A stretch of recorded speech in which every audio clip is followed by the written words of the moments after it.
পশ্চিম মেদিনীপুর জেলার খড়গপুর শহরের খড়িদা এলাকায় তৃণমূল নেত্রী বেবি কোল এবং তার দল বামপন্থী সংগঠনের নেতা অনিল দাসকে মাটিতে ফেলে মারধর করে। তারপর নিজেকে বাঁচাতে গিয়ে অনিল দাস একটি রঙের দোকানে প্রবেশ করে এবং সেখানেও তাকে মারধর করে বলে অভিযোগ করা হয়েছে যে তার দিকে রঙের একটি ক্যান ছুঁড়ে মারা হয়েছিল, যার ফলে বামপন্থী সংগঠনের নেতা অনিল দাস রঙে ভিজে যান। তারপর স্থানীয়দের সহায়তায় তারা খড়গপুর টাউন থানায় পৌঁছান এবং নেতার বিরুদ্ধে লিখিত অভিযোগ দায়ের করেন। খবর পেয়ে খড়গপুর সদরের প্রাক্তন বিধায়ক এবং প্রাক্তন চেয়ারপারসন প্রদীপ সরকার ঘটনাস্থলে ছুটে যান। তিনি বলেন যে বেবি কোল ও তাদের দলের সদস্য, তবে তিনি জানেন না যে বেবি কোল এখন কোন পদে আছেন। তিনি পুলিশকে তাৎক্ষণিক ব্যবস্থা নিতে বলবেন। যদিও এই ঘটনার পরে বেবি কোলের সাথে যোগাযোগ করা হয়েছিল, তিনি ফোন ধরেননি। আমার পাড়ার একটি কেবিল অপারেটর যার নাম হচ্ছে রাজেশ, তার ওয়াইফ দুর্গা সাহু তার ঘরের পায়খানা বন্ধ করে দিয়েছে, দেওয়াল ভেঙে দিয়েছে। সেই ব্যাপারকে কেন্দ্র করে আমি তার সঙ্গে এসে থানায় কমপ্লেন করেছিলাম।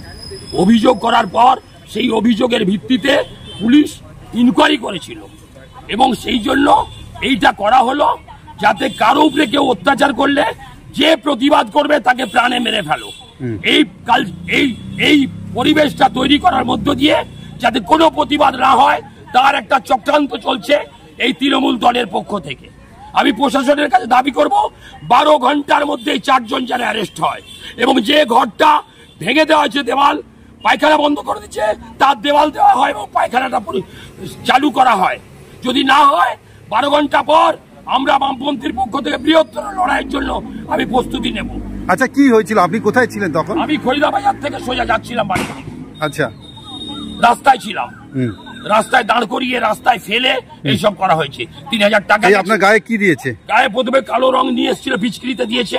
দোকানে ঢুকে যাওয়ার পর সেই দোকানের 5 লিটারের ডাব্বা দিয়ে আমার মাথায় মারে। আমি হাত দিয়ে আটকানোর পর পুরো গায়ে শরীরে রং পড়ে। তারপরে দোকানের ভেতর থেকে টেনে হেঁচড়ে বের করার চেষ্টা করলে আমি বেরোইনি, ওখানে টেবিল ফেবিল ধরে বেঁচে যাই। তা না হলে এরা মেরে দিত আমাকে জীবনে। আচ্ছা, মানে কেন করলো ওই রাজেশকে? যেহেতু আমি প্রোটেকশন দিচ্ছি, মানুষের উপরে অন্যায় হলে প্রতিবাদ করছি।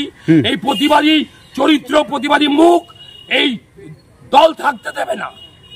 আমি জানি না প্রশাসন 5 দিন ধরে কি করেছে, কিন্তু আজকে যা করেছে তাতে এই দল যা খুশি করুক আর প্রতিবাদ করার লোক থাকবে না আগামী দিনে। থাকতে পারে, কিন্তু খড়গপুর শহরে এরকম ধরনের আচরণ কোনোদিন হয়নি আর এটাকে কোনোদিনই আমরা সমর্থন করতে পারি না। সে যেই হোক, আজকে রাজনৈতিক বিরোধ থাকতে পারে, কিন্তু এরকম যে নেতা তার প্রত্যেকে সম্মান আছে। ভিন্দা একজন বর্ষিয়ান নেতা, খড়গপুরে দীর্ঘদিন ধরে মানুষের জন্য কাজ করে। যেটা হয়েছে এটা অন্যায় হয়েছে, আমরা কোনোদিনই ব্যক্তিগতভাবে সমর্থন করি না। আপনারা কি দলের কাছে এটা জানাবেন যে তার বিরুদ্ধে তারা দেখবেন? আমি শুনেই আমি থানাতে এলাম। কেন, ভিন্দার সাথে আমাদের সবার সাথেই সম্পর্ক আছে, এমন তো বলবো না যে নেই। উনি যে কোনো রেলের যে কোনো সমস্যা নিয়ে থাকে, তো আমি যা শুনেই এলাম। মানে এটা হওয়া উচিত না, যেই করে থাকুক অন্যায় করেছে। আপনাদেরই দলের? হ্যাঁ, আমাদের দল অবশ্যই, অস্বীকার করছি না। আপনারা কোনো ব্যবস্থা নেবেন? কথা বলো।